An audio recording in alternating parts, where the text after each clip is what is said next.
Hai, ketemu lagi masih dalam belajar metode elemen hingga. Kali ini kita akan membahas selanjutnya masih tentang elemen balok, yaitu beban merata pada elemen balok, yaitu tentang beban simpul ekivalen. Baik, semoga teman-teman semua dalam kondisi sehat walafiat, siap belajar, semangat. Baik, lingkup pembahasan kali ini yaitu kita uraikan nanti dasar pemikiran pentingnya penggantian beban ini. Kemudian disusul berikutnya adalah dua metode yang dapat dipakai untuk penggantian beban ini, yaitu yang pertama metode kerja ekivalen, yang kedua metode reaksi-reaksi ujung jepit, dan diakhiri dengan kesimpulan untuk materi ini. Nah, ini ilustrasi, misal elemen balok kita mendapatkan beban merata ini terdistribusi dengan fungsi tertentu. Baik, kita mulai dengan dasar pemikirannya ya. Ini sangat penting. Yang pertama, bahwasanya elemen balok itu pada kenyataannya dapat menerima distributed loading atau beban terdistribusi, sebagaimana halnya juga dapat menerima concentrated nodal loading atau beban simpul terpusat. Sehingga dengan demikian kondisi beban ini harus dapat dimasukkan dalam proses perumusan nanti.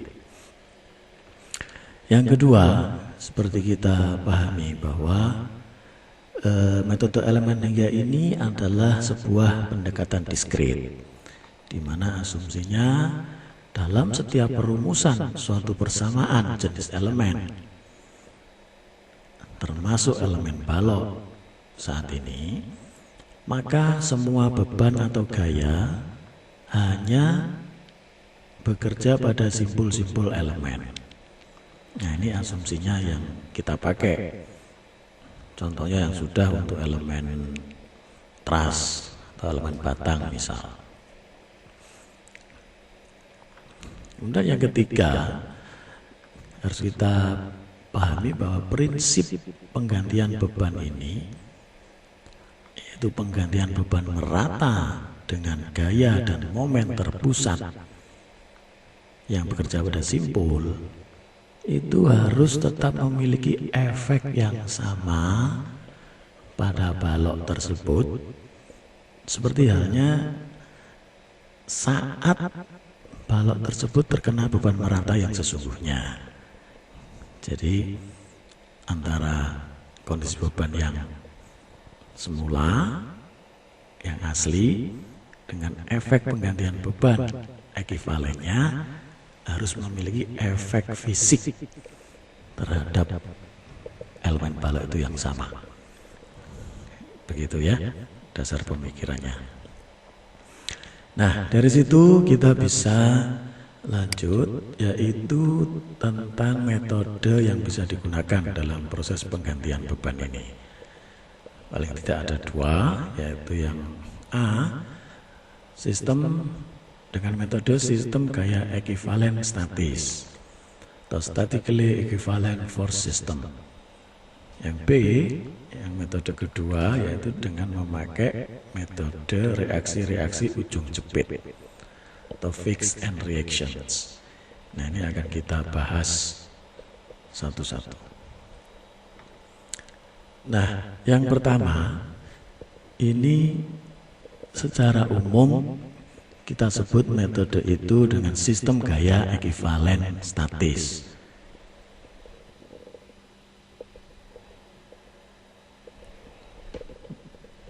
Artinya bahwa kita akan menggantikan kondisi yang seperti ini untuk menjadi gaya-gaya simpul yang nantinya secara statis ini ekivalen. yaitu beban merata digantikan dengan suatu sistem gaya yang secara statis itu ekivalen, yang terdiri dari gaya dan momen simbol terpusat, yaitu ini gaya dan momen simbol terpusat yang bekerja pada tiap ujung elemen yang terkena beban merata tersebut. Keduanya, baik gaya dan momen terpusat ekivalen pada simbol dan beban merata aslinya tersebut, memiliki gaya resultan yang sama serta momen yang sama terhadap sebuah titik sembarang yang dipilih. Jadi ini prinsipnya dengan metode yang pertama. Kemudian yang metode kedua, yaitu dengan memakai reaksi-reaksi ujung jepit. Pertama harus kita pahami apa yang dimaksud reaksi ujung jepit, yaitu reaksi-reaksi pada ujung-ujung elemen balok yang kita tinjau jika ujung-ujung elemen tersebut diasumsikan ditumpu jepit, yaitu artinya jika displacement dan rotasinya pada ujung-ujung yang dijepit itu dicegah atau nilainya 0. Nah, ini maksudnya. Nah, penggantian beban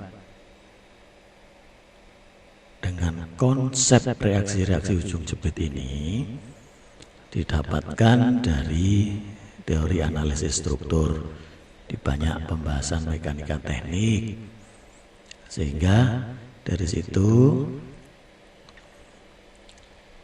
sudah akan didapatkan tabel reaksi-reaksi ujung jepit untuk berbagai kasus pembebanan, dan ini sudah banyak tersedia di literatur analisis struktur. Nah, nanti akan kita lihat bentuknya, contoh tabulasinya seperti apa. Nah, ini salah satu contoh ilustrasi dari reaksi-reaksi ujung jepit yang dimaksud tadi. Nah, misalkan ini ada sebuah balok yang di kedua ujungnya itu ditumpu jepit atau fix support, terkena suatu beban merata W pound per feet, misalkan begitu ya.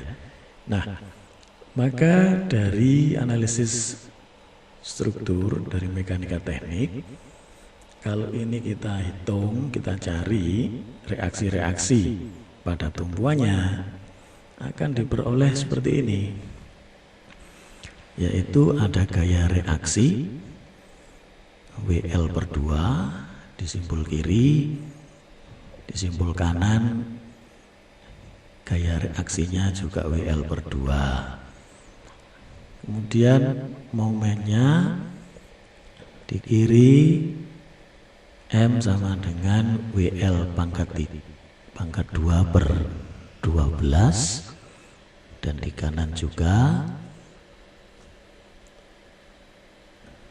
WL kuadrat per 12. Nah, inilah hasil dari fixed end reactions atau reaksi-reaksi ujung jepit yang sudah ada, yang nanti kita manfaatkan untuk dipakai dalam menentukan beban simpul ekivalen.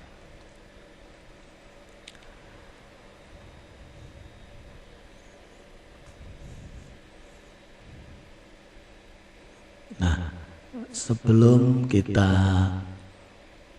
lanjutkan ke detail masing-masing, untuk bagian ini kira-kira sampai di situ dulu. Nanti kita di bagian berikutnya kita lanjutkan ke detail masing-masing metode tersebut. Demikian, terima kasih.